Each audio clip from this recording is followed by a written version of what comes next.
Amigos, amigas, bienvenidos, bienvenidas a Cuestión de Enfoques. Soy Miguel Cáliz Martínez, estamos en ICN, una nueva conciencia. Nuevamente con ustedes para hablar de los temas sobre los que hay distintos puntos de vista, perspectivas, opiniones, enfoques. Usted sabe que estos temas los abordan los medios de comunicación, se vuelven titulares, se vuelven portadas y los puede seguir en nuestras redes sociales, icn.digital y en los noticiarios de ICN, su canal. Vamos a hablar hoy sobre economía. Usted sabe, esa es una de las principales preocupaciones de la población hondureña en las distintas encuestas, estudios de opinión pública. La población siempre está preocupada por la situación económica, que se traduce en la cotidianidad, en los precios de los alimentos, el acceso a bienes de consumo, la disponibilidad o no de divisa, las posibilidades de empleo. Hay distintos indicadores y para hablar sobre estos indicadores hoy nos acompaña el buen amigo, el doctor Roberto Lagos, economista, vía Zoom desde algún lugar en la Nación del Norte. Saludos, Roberto, gracias por aceptar acompañarnos hoy. Ha sido una semana muy movida en redes, muy movida en comentarios, muy movida en predicciones cumplidas. Saludos. No, muchísimo gusto, Miguel, y a los amigos de ICN. Siempre es un placer poder compartir con ustedes y aquí dispuesto a conversar sobre los temas económicos, siempre desde una perspectiva objetiva. Pienso que eso es importante, a pesar de que en ocasiones mis críticas tienden a ser sumamente fuertes, pero reconocer lo que se está haciendo bien y tratar de ver las cosas que se están haciendo mal, cómo se pueden mejorar. Bueno, empecemos por eso, porque seguramente tus críticos, las personas que quizás entre líneas te han incluido en ese grupo de aves de mal agüero, porque no dicen que no se les reconoce. Hablemos un poco de lo bueno. ¿Qué está pasando bien en lo económico? Porque ese es el reto. Yo creo que hay una hiperestesia, hay una sensibilidad por parte de los agentes económicos en el país. Cuando se hace un señalamiento, se hace un recordatorio. Los economistas son personas que trabajan con datos, con números, y esos datos provienen de las mismas fuentes oficiales. Hablemos un poco de lo que está pasando bien.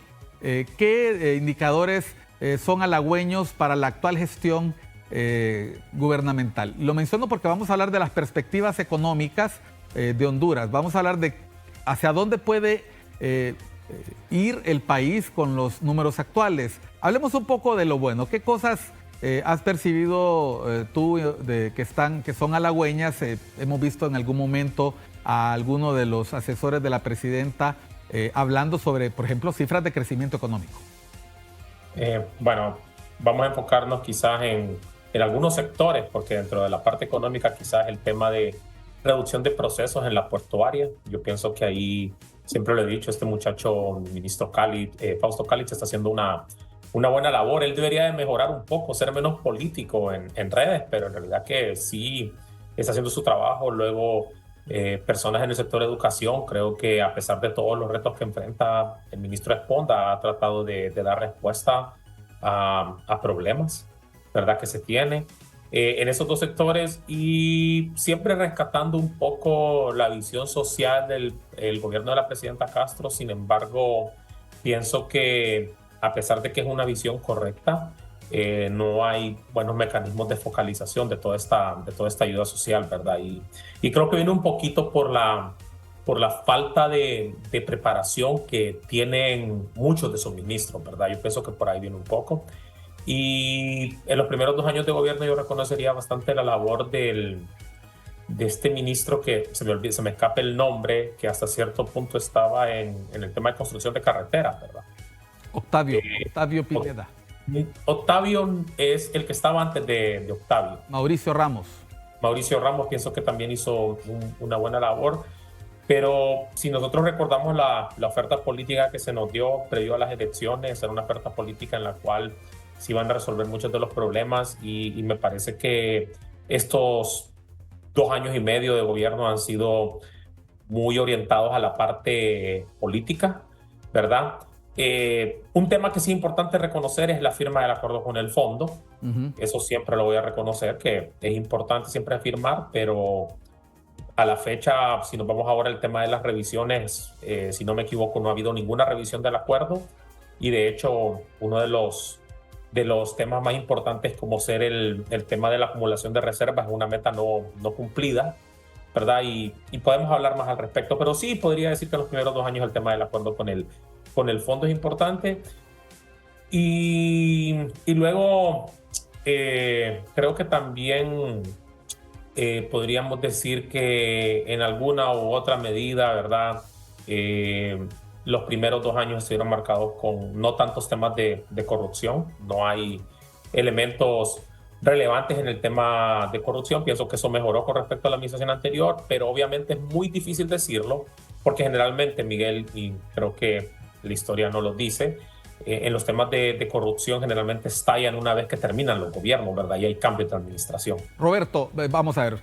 Creo que fiel a mi estilo, creo que te has fijado que empiezo por donde no esperabas que iba a empezar, ¿verdad? El hacer un reconocimiento es precisamente hacer el balance, es hacer el planteamiento, el gobierno enfrenta problemas estructurales, enfrenta problemas coyunturales. A este gobierno no le está tocando enfrentar la pandemia, pero de alguna manera se ha visto favorecido por el crecimiento, la recuperación post-pandemia, que eso sigue influyendo de alguna manera algunos de esos factores. Hagamos de cuenta que soy alumno tuyo ahora en el verano en la clase de introducción al estudio de la economía. Y yo quiero, estoy sentado a la par como en esa escuelita alegre de la televisión mexicana, estamos sentados a la par de asesores, de periodistas, estoy sentado a la par de diputados, todos vestidos con ropa de estudiante universitario, porque venimos a la primera clase del doctor Roberto Lagos. Tienes muchos años dando clase, invertimos papeles, ahora soy yo el que está sentado de este lado y no como cuando nos conocimos. Y vamos a hablar sobre la economía, vamos a hablar sobre Honduras. ¿Cuáles son las advertencias que nos vas a hacer en ese primer día para que no digamos cosas que luego nos pueden pasar factura? Sí, claro que sí. El primero es saber comparar variables reales versus variables nominales. O mejor dicho, expliquemos eso. Sí, claro. Esto es como cuando tú tienes una fábrica una fábrica de hacer tortillas, ¿verdad? Yo siempre pongo este ejemplo a mis estudiantes. Y de repente durante el año 2022, la producción o la economía hondureña, supongamos que solo produce tortillas y produce 100 tortillas y el precio de cada tortilla es un lempira, por lo tanto la producción es de 100 lempiras en el año 2023, por ejemplo. Y supongamos que luego en el año 2024 yo me pongo a ver los datos y digo, ¿cómo le fue a la economía hondureña? Fíjate que la economía hondureña ahora, en lugar de vender 100 lempiras de tortillas, vendió 200 lempiras. Entonces, una persona que a veces no conoce de economía puede decir, le fue mejor a la economía hondureña. Y ahí es donde viene el punto importante. No necesariamente, porque lo que nosotros queremos siempre es que la economía tenga mayor producción. Entonces, si fue porque la economía hondureña ahora está produciendo 200 tortillas, significa que la producción se incrementó, ¿verdad? Y las están vendiendo siempre a un lempira. Pero podría haber sido que el precio de la tortilla incrementó a 2 lempiras y están vendiendo las mismas 100. Entonces, eso es lo que es la diferencia entre términos reales y nominales. En términos reales solo me interesa la producción, tratando de quitar el efecto de los precios, ¿verdad? Porque eso es lo que me dice a mí cuánto realmente se está incrementando mi producción para compararla. Por eso cuando nosotros comparamos crecimiento económico, lo hacemos en términos reales, es decir, en precios constantes. Fijamos los precios de un año, en el caso del Banco Central lo fija con respecto al año 2000 y con respecto a eso observa cuál es la cantidad, en este caso en millones de lempiras o en millones de dólares, ¿verdad? Que se ha incrementado la producción de bienes y servicios de la economía hondureña, ¿verdad? Pero siempre tenemos que eliminar el efecto precios. El problema es que en nuestro país las autoridades les encanta hablar en términos nominales, es decir, siempre cualquier variable le toman el efecto precios y muchas veces eso confunde realmente si la economía está funcionando bien o mal. Te voy a dar el ejemplo más sencillo que se me ocurre. Generalmente el SAR pone a nuestra disposición los datos de recaudación, ¿verdad? Siempre nos hablan de que la recaudación se incrementa y nos dicen la recaudación se incrementa en 6% con respecto al año anterior. pero están cometiendo un error porque no le están quitando el efecto de inflación. Y entonces cuando uno le elimina el efecto de inflación, uno mira que la recaudación, por ejemplo, de todos los impuestos solo creció en 1% en términos reales, ¿verdad? Entonces siempre uno tiene que eliminar el efecto precio para poder hacer una comparación. Y te lo digo porque una vez el ministro Cristian Duarte en un programa de televisión dijo, y la recaudación creció, ¿verdad?, en el doble del crecimiento económico. Es decir, como creció en 6%, esto es el doble del crecimiento económico, que es 3%. Y yo hice esta pregunta a mis estudiantes una vez que puse las declaraciones del ministro Cristian Duarte, y uno de mis estudiantes levantó la mano. Discúlpeme, doctor, fíjese que su ministro está equivocado porque él está comparando una variable nominal versus una variable real. Una variable que incluye la inflación versus una variable que está totalmente sin los efectos precios. Y eso es totalmente incorrecto. Te pongo un ejemplo, Roberto. Te pongo un ejemplo. Lo voy a poner un ejemplo del fútbol, que recientemente han pasado a la Eurocopa y a la gente le gusta siempre utilizar. Es como cuando un equipo, pensemos en mi equipo, el Motagua, anda alegre porque va en el primer lugar. Pero se le olvida que al Olimpia le hacen falta 3 juegos, que no ha jugado, que no le ha reprogramado. Y si Olimpia gana esos 3 juegos, va a superar en 6, 7 puntos al Motagua. Es decir, si yo solamente veo la tabla sin tomar en cuenta esos otros factores, entonces yo me puedo alegrar y celebrar anticipadamente, olvidando que faltan puntos por jugar y seguramente partidos fáciles para el León.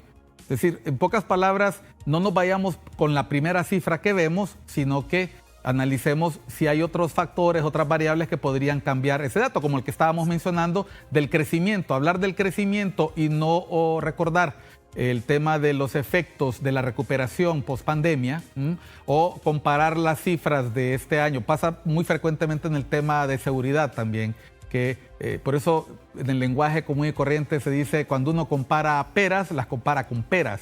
Y cuando uno compara manzanas, las compara con manzanas. Comparar peras con manzanas, aunque sepan parecido, no son lo mismo. A ver, Roberto, son lo mismo. Yo recuerdo, esto te ha llevado a generar un debate y hemos mencionado lo de la introducción a la clase porque hemos llamado a nuestro programa Economía 101. ¿Cómo anda la economía hondureña? Porque yo creo que es normal que los gobiernos quieran decir que todo anda bien.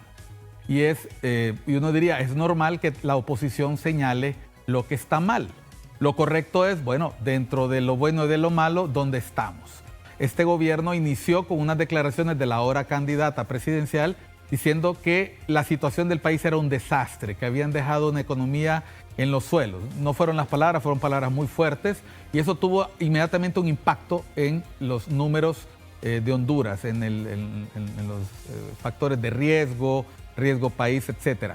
Cuando un gobierno anuncia medidas que podrían tener un efecto en la competitividad del país o en el clima de inversión, ¿quiénes son los que normalmente reaccionan? ¿Solo las calificadoras de riesgo o puede ocurrir que un gobierno que le da seguimiento a la situación de los países como el de los Estados Unidos emita un reporte o un pronunciamiento como lo hacen en temas de seguridad, como lo hacen en temas del narcotráfico, como lo hacen en temas de derechos humanos? ¿Es normal esto en el caso de Honduras? ¿Debe asustarnos? ¿Es la primera vez que pasa? ¿O ya lo tuvo que enfrentar el gobierno de Pepe Lobo, el gobierno de Juan Orlando Hernández y ahora le toca al de la presidente Castro? Así es, no, es normal que el gobierno de los Estados Unidos emita esta clase de informes. A mí lo que me sorprende es que antes eran válidos y ahora no son válidos. Antes se le daba validez cuando el gobierno actual estaba en la oposición, pero ahora les restan validez. Eso en primer lugar. Y en segundo lugar, ¿por qué son importantes? Porque para poder hacer inversiones en un país, yo tengo que tener expectativas. Y eso es uno de los elementos más importantes. ¿Cuáles son las expectativas con respecto a las reformas que el país está haciendo y con respecto al clima de inversión que el país tiene? Si el país tiene mala comunicación en la parte económica, eso siempre va a incidir negativamente en el país. Por eso la comunicación en los temas económicos tiene que ser muy precisa, ¿verdad? Y eso es lo que ha pasado, que la comunicación no ha sido precisa y básicamente con esas declaraciones, ¿verdad?, que hizo la ministra Moncada, ahora la candidata presidencial, fue como haberse pegado un disparo en el pie, porque no le permitió poder reperfilar la deuda del país, ¿verdad? Y entonces no lograron colocar en ese primer año un bono soberano a tasas de interés más baratas para poder cumplir con los compromisos de pago, ¿verdad? Entonces, ese era el momento cuando el riesgo país estaba sumamente bajo, porque los datos lo muestran. Cuando la presidenta Castro gana las elecciones, el riesgo país bajó sustantivamente, ¿verdad? Por la expectativa, la esperanza que produce el cambio de gobierno y la adopción de nuevas medidas. Y eso es lo que pasa cuando se nos olvida que para algunos temas se vale el lenguaje político, pero para otros se vale mucho más y es más importante el lenguaje técnico. Zapatero a tu zapato. Volvemos después de unos mensajes con el doctor Roberto Lagos. Estamos hablando sobre introducción a la economía hondureña. ¿Cómo andamos? ¿Cómo está Honduras? ¿Qué debemos esperar los hondureñitos y las hondureñitas? Ya volvemos después de unos mensajes a Cuestión de Enfoques por ICN, una nueva conciencia.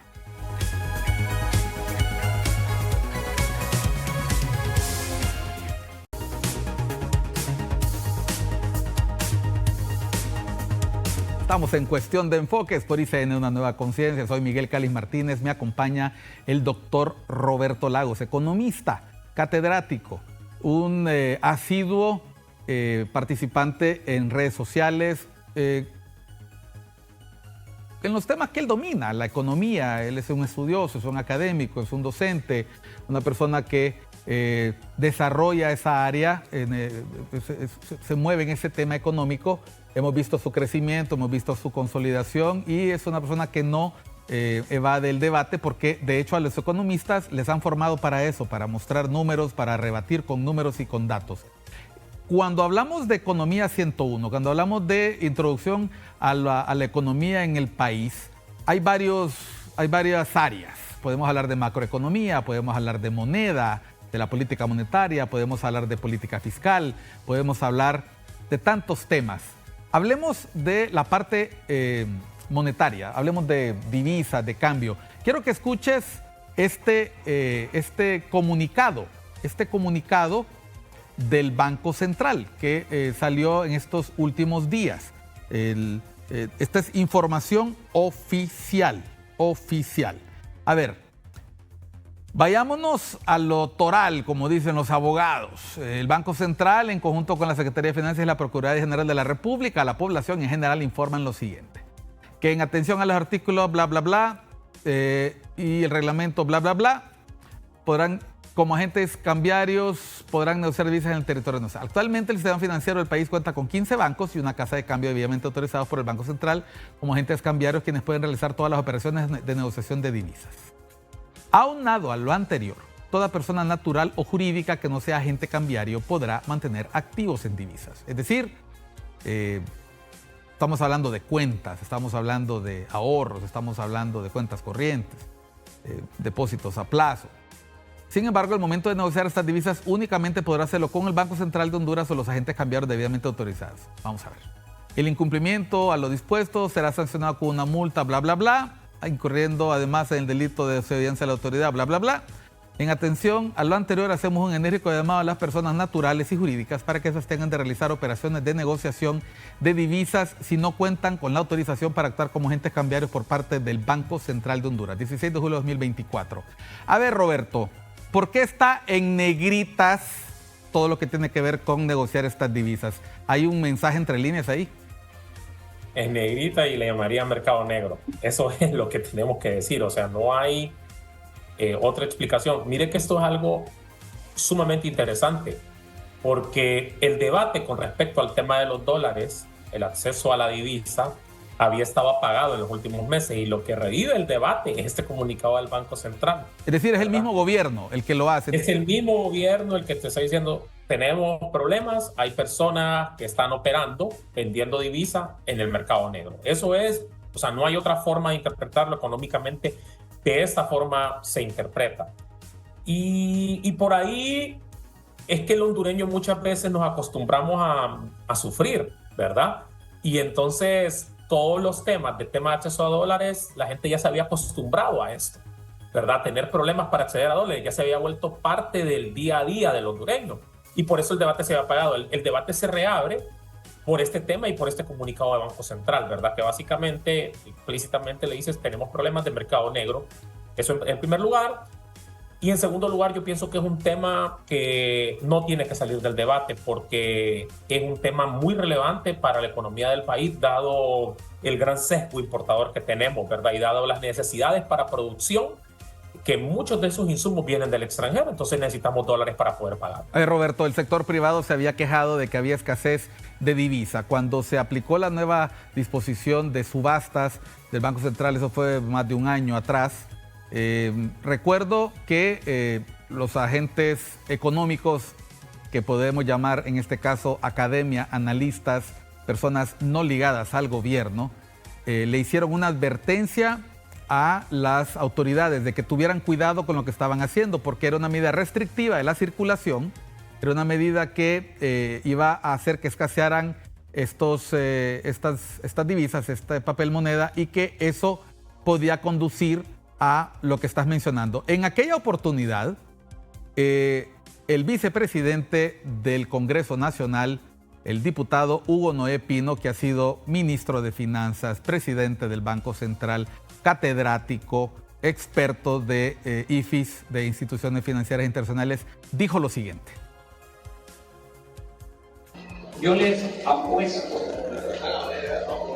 en base al conocimiento que tengo del funcionamiento del mercado cambiario, que acá no va a aparecer ningún mercado negro.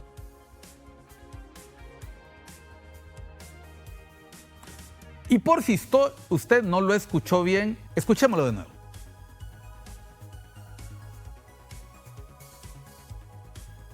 Yo les apuesto, en base al conocimiento que tengo del funcionamiento del mercado cambiario, que acá no va a aparecer ningún mercado negro. Ok. Lamento no haber visto esa declaración en su momento para haber apostado algo. Pero con el conocimiento que ya se tenía del mercado cambiario en el pasado, esta era una declaración temeraria, Roberto. Totalmente. Y viene un poco por la parte porque yo pienso dos cosas con respecto al doctor Hugo Noé Pino. Primero, él trató de generar expectativas. En su momento haber sido una figura creíble dentro del campo económico, él pensó que sus declaraciones iban a generar expectativas en los agentes. Y en segundo lugar, pienso que últimamente se ha acomodado demasiado al gobierno y ha dejado de ser lo que en su momento fue un excelente economista para convertirse en un político más, ¿verdad? Entonces, no es que quiera ser duro, pero es la realidad. O sea, ¿cómo le explicamos a la gente que cuando usted viene y empieza a limitar la demanda del dólar, y yo creo que lo expliqué una vez en tu programa, esto es como una represa de agua que se va llenando, la demanda es esa presión del agua que va contra la represa. Al final la demanda o el agua es tan grande que se empieza a rebalsar. Ese rebalse es la alternativa que el mercado busca, que es el mercado negro. O sea, esto no es, como decía un buen amigo mío, no es rocket science, no es física cuántica, sino que sencillamente las alternativas que el mercado va a buscar para satisfacer una demanda no satisfecha de los dólares en la economía. Pero si nos vamos un poco a la génesis y lo que yo he denominado siempre como el pecado original, quien es responsable de que nos encontremos en esta situación en este momento es el gabinete económico. ¿Por qué? Porque decidieron primero sacar un préstamo de las reservas internacionales por el orden de los $1.000 millones allá a principios del año 2022, cuando se les dijo, cuiden las reservas internacionales. El Banco Central debería ser el prestamista de última instancia, pero ellos decidieron que no. Entonces, automáticamente ahí usted bajó su stock de reservas. Y sabiendo que se venían compromisos de pago, las declaraciones que se hicieron, que estábamos en una crisis fiscal, y el discurso, que todavía no sé quién se le escribió a la presidenta Castro, en la cual decían que se iba a reestructurar la deuda, o sea, esas declaraciones tuvieron un impacto en los mercados que no le permitieron al gobierno poder hacer un buen proceso de reperfilamiento, ¿verdad? Lo cual hubiese significado sacar tal vez un bono a tasas de interés más baratas en su momento para pagar deuda más cara, ¿verdad? Entonces, Es un tema de timing, es decir, de cuándo se implementan las distintas decisiones de política. Y el tercer punto es haber mantenido una tasa de política monetaria que lo que generó es el efecto de arbitraje. Es decir, yo pongo mi dinero donde hay mayor tasa de interés, donde hay mayor retorno. Entonces, hubo salidas de capitales del país, aproximadamente unos $1.000 millones que salieron hacia afuera. Ahora, con todas las medidas restrictivas que ha colocado el Banco Central, ¿verdad? Lo que ocurre es que aún el incentivo para hacer arbitraje, el incentivo, es decir, el incentivo que yo tengo como agente económico de sacar mi dinero hacia afuera, todavía está. ¿Por qué? Porque todavía hay un diferencial de tasas, todavía tengo un retorno más grande afuera.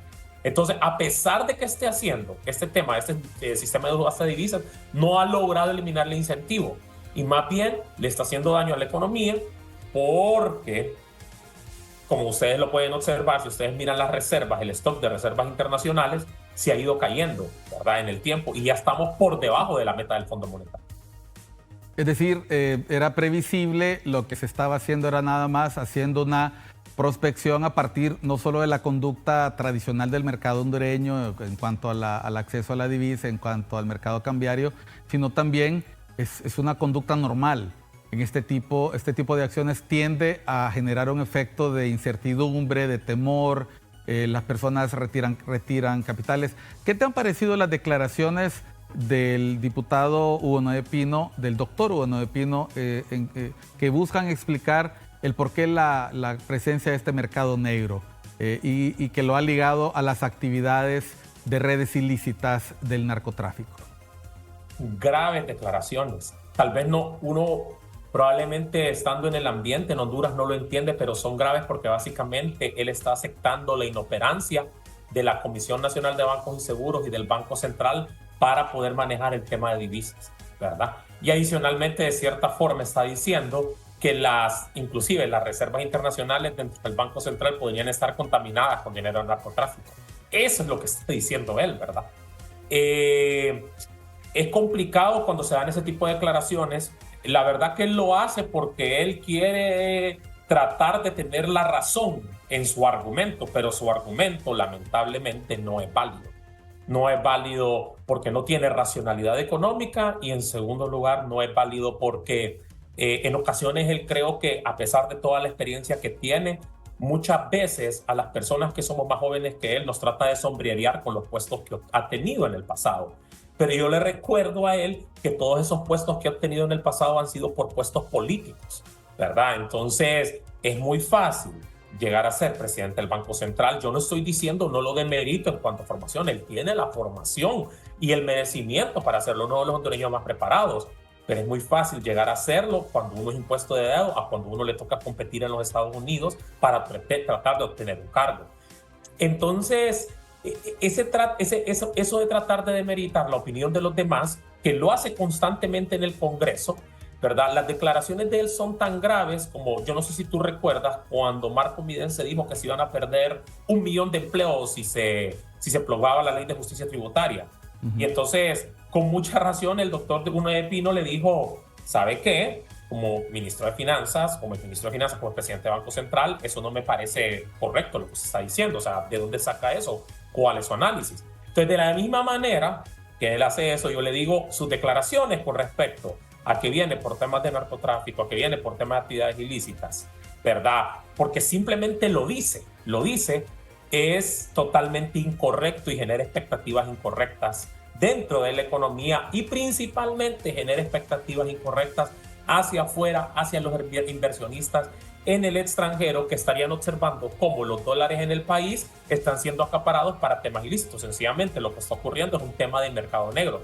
No desconocemos los problemas estructurales que se tienen en seguridad dentro del país, pero tratar de vincularlo uno con lo otro esos dos sectores es totalmente incorrecto.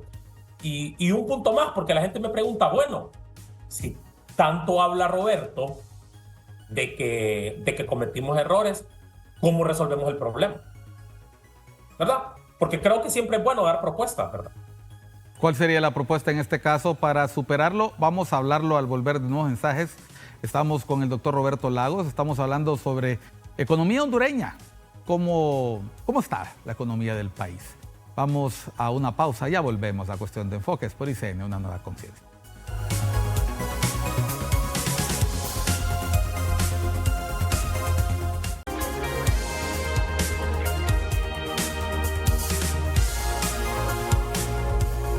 Seguimos en Cuestión de Enfoques por ICN, una nueva conciencia. Hemos estado hablando de la economía del país. Hay distintos factores, estamos tratando de que nuestro invitado de hoy, el doctor Roberto Lagos, que nos acompaña vía Zoom, economista, académico, docente, lo hable en términos que usted comprenda.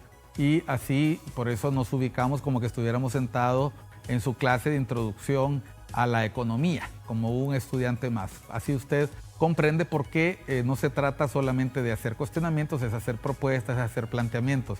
Después del efecto contraproducente que ha generado la nueva política cambiaria del país, ¿qué se puede hacer para volver al estado anterior, para eliminar este mercado negro al que nos acostumbramos no acudir?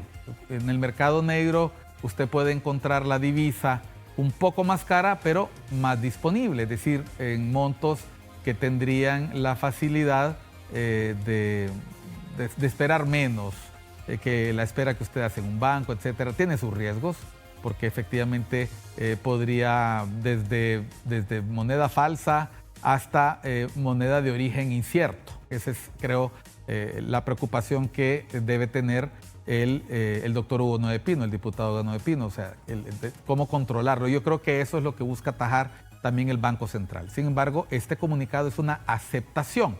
¿Por qué debo aceptar? Planteaste hace un rato que íbamos a dar soluciones. ¿Por qué debo aceptar este comunicado y por qué no debo atender lo que nos dicen economistas como es tu caso y otros comentaristas? ¿Cuáles podrían ser las propuestas para no solo ofrecer cárcel, sino resolver con soluciones de largo plazo? Sí, bueno, en primer lugar, en aquel punto, ¿verdad? Cuando se tenían que tomar las decisiones, se tenía que haber hecho tres cosas a la vez. Y se estaban dando el tema de salida de capitales por el tema del arbitraje. Se tenía que haber subido la tasa de política monetaria, haber señalizado. Desgraciadamente, la tasa de política monetaria en Honduras ahora, en este punto, no tiene ningún tipo de credibilidad. El segundo punto era generar un sistema estratificado de subasta de divisas. ¿En qué sentido? Tratar de garantizarle el acceso a dólares a todos aquellos importadores que traen productos hacia el país, personas que importan insumos para la producción y pequeños negocios, garantizárselas por completo. Y adicionalmente tratar de poner las restricciones del caso para los agentes que simplemente estaban buscando los dólares para tratar de realizar el arbitraje, ¿verdad? A ellos se le pone un poco más la restricción, pero se garantiza generalmente a los comercios totalmente y a las personas que lo utilizan para realizar sus viajes. ¿Por qué? Porque ese efecto de que no hay dólares, porque esto sí lo tengo que decir categóricamente y es lo único con lo que estoy de acuerdo con el doctor Hugo Noé Pino. En la economía hondureña sí hay suficientes dólares, ¿verdad? Sí hay suficientes dólares. El problema que hay es que hay demasiada incertidumbre por parte de la ciudadanía, pero esta incertidumbre generada por los malos mensajes del gabinete económico, por las malas medidas del gabinete económico. Y entonces, por lo tanto, los agentes económicos ahorran por motivos precautorios, es decir, miran el futuro con mucha incertidumbre y por lo tanto, al verlo con incertidumbre, trato de adueñarme de la moneda que tiene mayor valor, ¿verdad? Entonces, un sistema estratificado de divisas, es decir, realizada por sector, garantizándole el acceso a aquellos sectores prioritarios, ¿verdad? Eso hubiera sido lo importante para diseñar, pero no se realizó en su momento. Entonces, ahora los mecanismos que busque el gobierno, y esta es la parte preocupante, porque vamos a ver, ya comenté yo hace un año que iba a pasar ese tema del mercado negro. Ahora, ¿qué es lo que va a pasar? El gobierno tiene que conseguir dólares de alguna fuente. El acuerdo con el fondo no ha sido revisado, ¿verdad? O sea, para poder tener acceso a los derechos especiales de giro. Ya se solicitó aproximadamente 100 millones de dólares por parte del BESIE para colocarlo en las reservas, pero ya se consumieron esos 100 millones de dólares. En realidad, la caída de las reservas en los últimos 6 meses ha sido en el orden de los 700 millones de dólares. Pero entonces, ¿qué van a hacer? Viendo hacia el futuro, lo que van a hacer, y lo han dicho las autoridades, y pienso que no le hemos puesto demasiada atención, es que van a tratar de colocar un bono soberano, ¿verdad? Para poder patear la pelota hacia enfrente, el problema hacia enfrente, y que este gobierno pueda salir de ese problema. Pero el problema de hacer algo así es que, en primer lugar, estaría pidiendo en este punto, sin revisión con el acuerdo con el fondo, deuda cara, y probablemente sería la deuda más cara de la historia que estaría solicitando para pagar deuda barata. Roberto. ¿Verdad? Porque estás pidiendo deuda a una mayor tasa de interés para eso, y luego lo colocas en las reservas, y las reservas van a seguir cayendo. Entonces, el problema es que ahora vas a tener compromisos de pago más caros, y este problema, que es monetario en este momento, se va a trasladar a un problema fiscal por el tema del endeudamiento. Y entonces lo que va a necesitar el gobierno es tratar de conseguir dólares de algún lado. Y entonces, ¿a dónde va a ir? Va a ir a tratar de conseguir préstamos de corto plazo a la banca.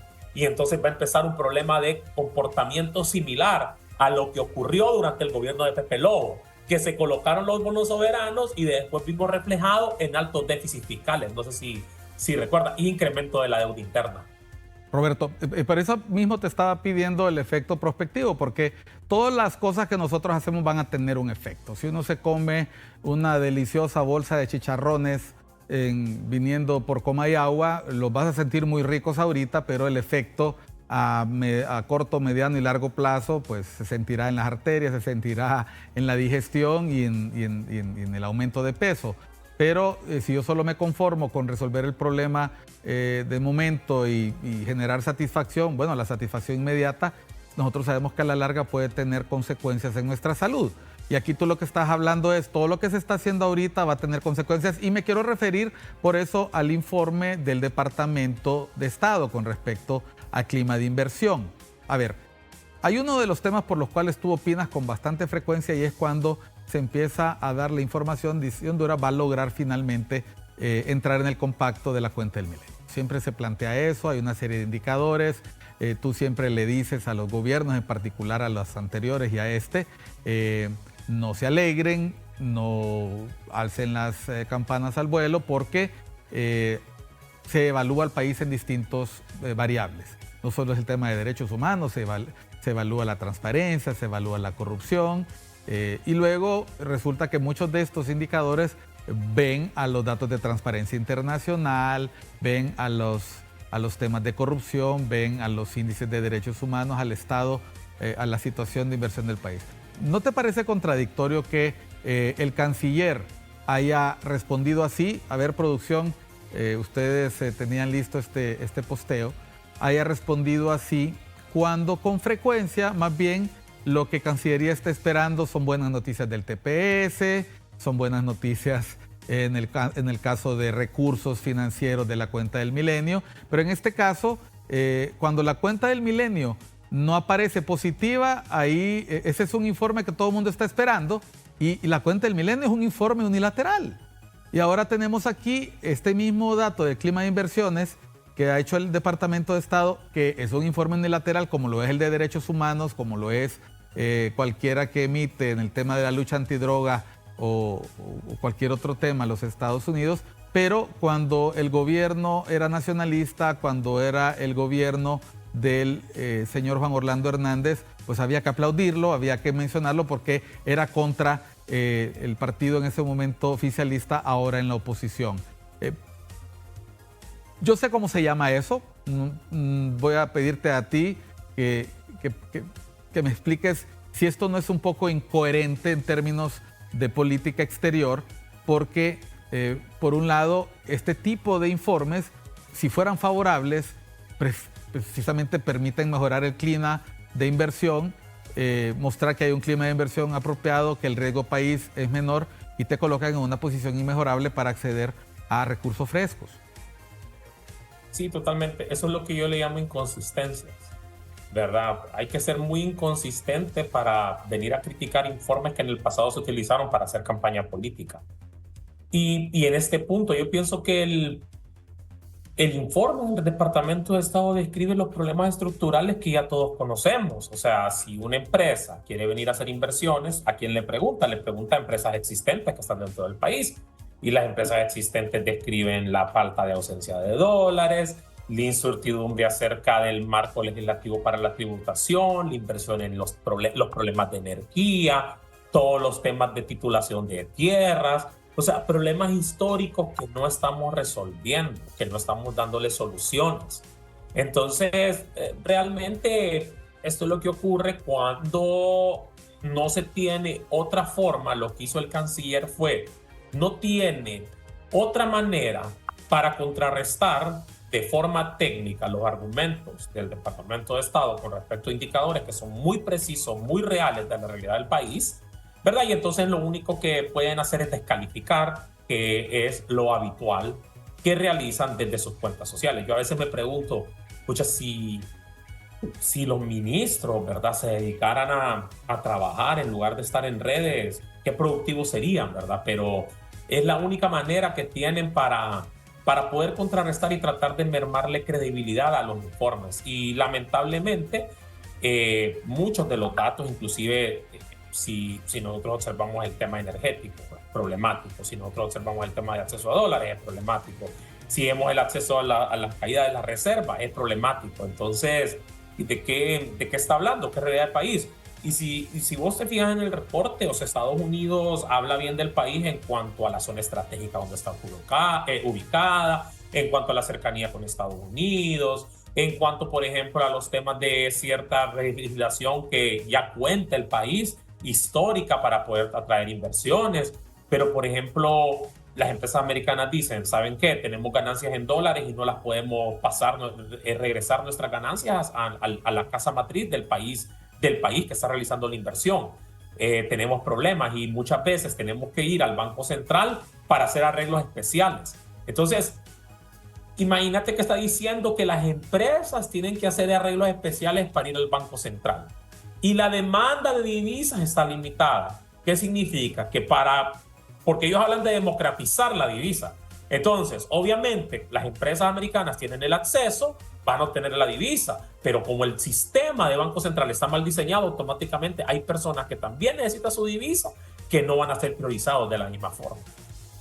Es decir, volvemos a lo mismo, cada acción tiene una consecuencia, esa consecuencia es la que experimentan los agentes económicos, esa consecuencia es la que expresan a las personas que investigan sobre estos ambientes, en este caso de inversión.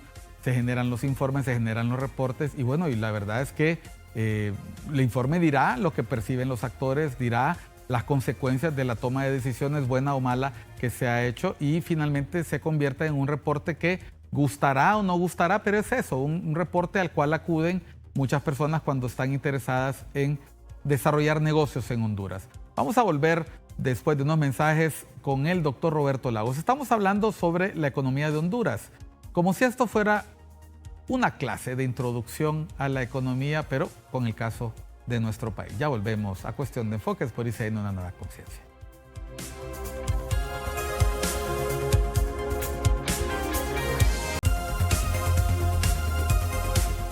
Entramos en el segmento final de Cuestión de Enfoques. Les recuerdo seguir nuestras redes sociales icn.digital. La mía personal, @MiguelCalix. Y sin duda informarse en los noticiarios de ICN. También siga ICN Sports, nuestra variada programación. No se pierda la parrilla de ICN porque en ella encontrará productos, contenidos para todos los gustos, desde los más pequeños, pasando por las personas que les gusta la cocina y no digamos las personas que aman, adoran el deporte y sin duda alguna las noticias, con ese estilo único que tenemos en icn.digital. A propósito, si usted está viendo la señal de nuestro programa, le pedimos que reporte en nuestras redes sociales las distintas zonas del país desde los cuales nos mira, sea que lo haga por YouTube, sea que lo haga por Facebook, sea que lo haga por la señal abierta y señal de cable. Estaremos muy agradecidos de que lo reporte en nuestras redes sociales. Estamos con Roberto Lagos. Roberto Lagos está en redes sociales.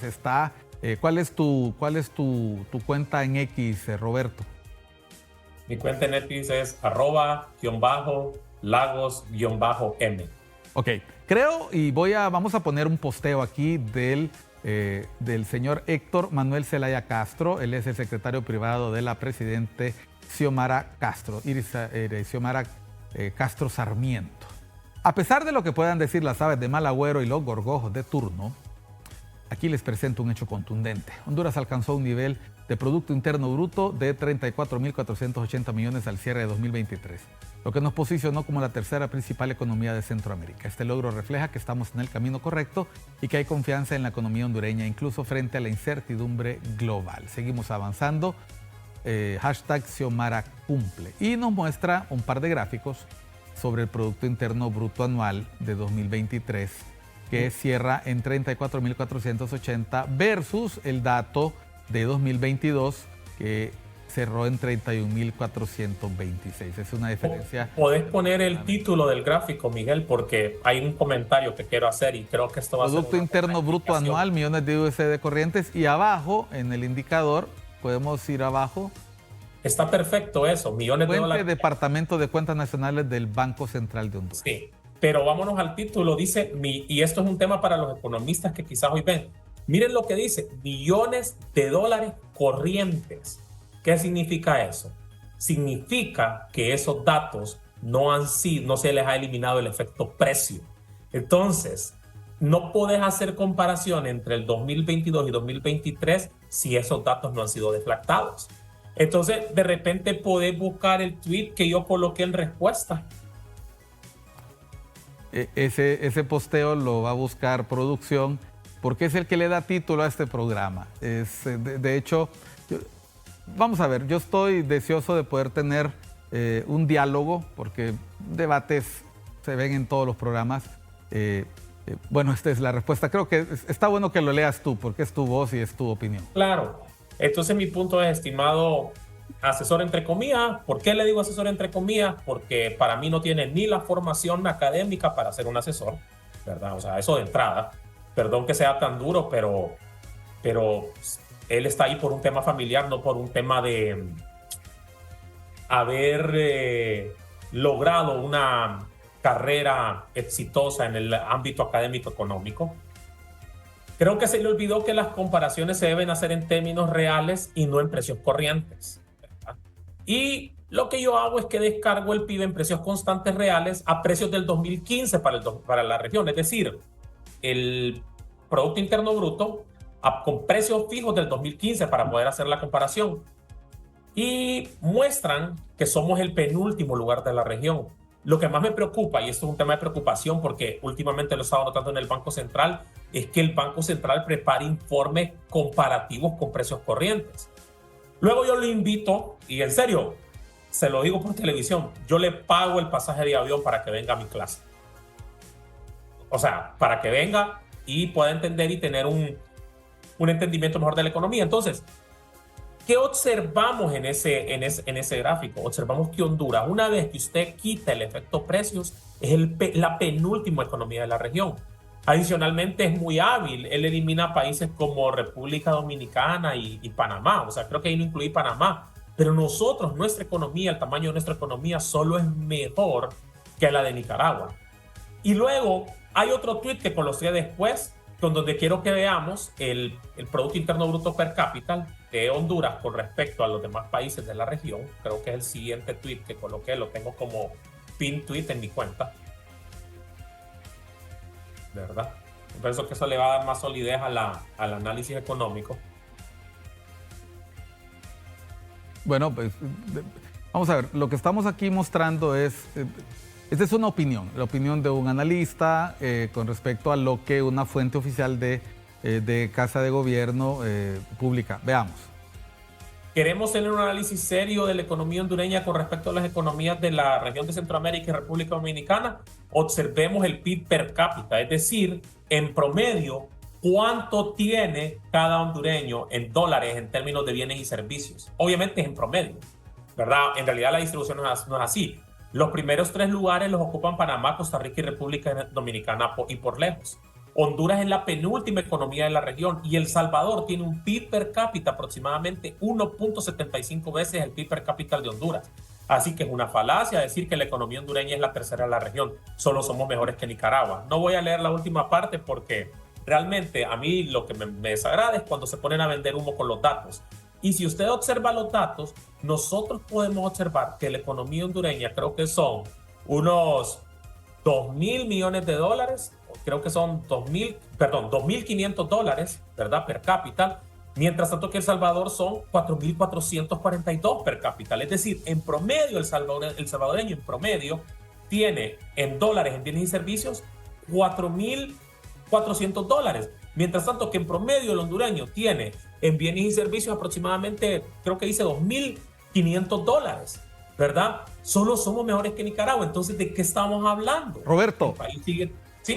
¿Hay posibilidad de que para el 2024, porque aquí estamos hablando de datos 2022-2023, ahorita estamos en la mitad del 2024, ¿hay posibilidad alguna, ha habido alguna situación particular, algún evento en la vida nacional, alguna decisión de política pública que pudiera orientarnos a creer que esos 2.489, 2.539 van a superar el número del Salvador en 2024? ¿O no hay nada que indique que eso pueda ocurrir? No, no hay nada. Tendríamos que crecer a tasas de 8, 9%, Miguel, sostenido. Y ese es un proceso más de largo plazo, de mediano y de largo plazo. Yo voy a reconocer cuando el gobierno pueda decirme, ¿saben qué? Estamos promoviendo la inversión interna dentro del país, privada, está creciendo, pero el informe del primer trimestre del Banco Central en temas de información bruta de capital nos dice que la inversión cayó en aproximadamente 8%. ¿Verdad? Eso debería llamar la atención. Las exportaciones también cayeron. Estamos en un proceso de desaceleración, claro. Eso lo muestra el informe de Producto Interno Bruto del primer trimestre y también lo reflejan los datos del IMAE, en el cual la mayor contribución la tiene el sector de intermediación financiera, lo cual no es negativo. Pero, ¿cómo hacemos que los demás sectores crezcan más al mismo ritmo? Te voy a dar un ejemplo. El sector turismo representa probablemente en la composición del Producto Interno Bruto en el país menos del 1%, 2%. En países como Costa Rica y Panamá representan, por ejemplo, Costa Rica representa el 8%, en Panamá representa el 16%, crece a tasas por encima del 70%. Entonces, ¿cómo promovemos esos sectores que son importantes para la generación de empleo? Esas son las preguntas. Saber no solo es crecer económicamente, es saber dónde vamos a crecer económicamente, ¿verdad? ¿Cómo promovemos el sector agricultura? ¿Cómo podemos hacer que el sector agricultura sea más productivo? La reforma de productividad que el país requiere, pero nadie está entendiendo esos temas. No los están entendiendo. Y el problema es lo siguiente.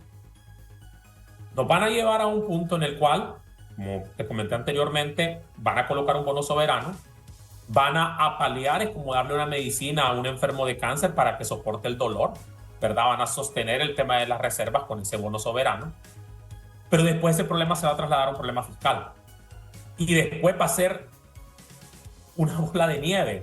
Entonces el próximo gobierno que entre va a tener que hacer ajustes fuertes en la economía. Y esos ajustes fuertes los va a vivir la población. Entonces, durante 4 años se vivió en un espejismo con decisiones de política macroeconómica que básicamente eran ideológicas y no técnicas, y después el golpe quien lo siente es la gente. Y esa es mi mayor preocupación. Porque al final del día yo soy un hondureño y yo lo que quiero es poder regresar a mi país y ser feliz en mi país, pero que tenga condiciones para poder ser feliz, que haya tranquilidad para ser feliz. Pero por las condiciones actuales el futuro no es nada alentador y nosotros ya lo vemos, todos los partidos políticos ya están en campaña y la campaña va a ser más de lo mismo, porque la campaña es quiero ganar las elecciones, puedo resolver todos los problemas, pero no hay un político que sinceramente te diga estos son los retos que enfrentamos y estos son los ajustes que tengo que hacer, estos ajustes nos van a doler a todos, vamos a hacer que la clase política pague por la mayoría de esos ajustes, ¿verdad?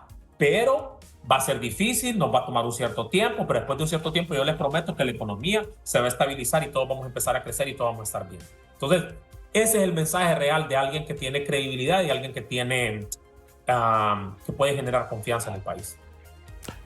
Me queda un minuto y medio para concluir, Roberto. Gracias por tu participación, gracias por la claridad con la que es mencionado en la última parte. Independientemente de este debate permanente que te mantienes en redes sociales, no hay nada más agradable y fresco que aportar datos, independientemente del tono que tome la discusión, de la manera en que se intercambia información. con los representantes gubernamentales. En un minuto, Roberto, en un minuto, menos de un minuto, ¿qué efecto puede tener en este momento en términos de imagen pública para el gobierno hablar con la verdad, hablar con los datos, aunque sean complicados, aunque no sean lo más halagüeños, para efectos de la próxima campaña? ¿Puede ser contraproducente o sencillamente a la gente no le importa porque en el diario vivir lidia con problemas más básicos como el precio de los alimentos, el precio de los combustibles que está subsidiado, o el reto de apagones, tener acceso a servicios básicos, salud, educación? Hay un descontento grande de la ciudadanía hondureña dada la oferta política que se dio. Lamentablemente yo no veo la ruta. Yo pienso que el actual partido gobierno y para el próximo proceso electoral está más enfrescado en el proceso electoral y no tanto en resolver los problemas, ¿verdad? Y ya a este punto creo que la presidenta el otro día dio una entrevista donde dijo que no iba a poder cumplir con todas sus promesas. El problema es que se van a ir 4 años y supongamos que la candidata Moncada se vuelve la presidenta, serían 8 años, y luego después de 8 años, si no hay cambios, ¿qué vamos a hacer? Esa es la pregunta. Y Honduras está en un punto en el cual que si no se toman las decisiones que se deben de tomar, no desde la perspectiva ideológica, sino desde la perspectiva técnica de lo que es correcto, definitivamente no se avisoran buenos días para nuestro país. Bueno, muchas gracias, Roberto, y deseándote que los funcionarios del actual gobierno que te han bloqueado en sus cuentas recapaciten sobre esa decisión, porque no hay nada más que escuchar opiniones. Yo prefiero que alguien me señale mis falencias, mis retos y me proponga soluciones a cerrar los oídos, los ojos e incluso la boca para no dialogar y compartir opiniones. Gracias, Roberto, por compartir las tuyas. Gracias a ustedes que han estado pendientes de la emisión de Cuestión de Enfoques de esta fecha. Les recuerdo seguir pendientes de la emisión de ICN, Una Nueva Conciencia. No nos cambie. Muchas gracias.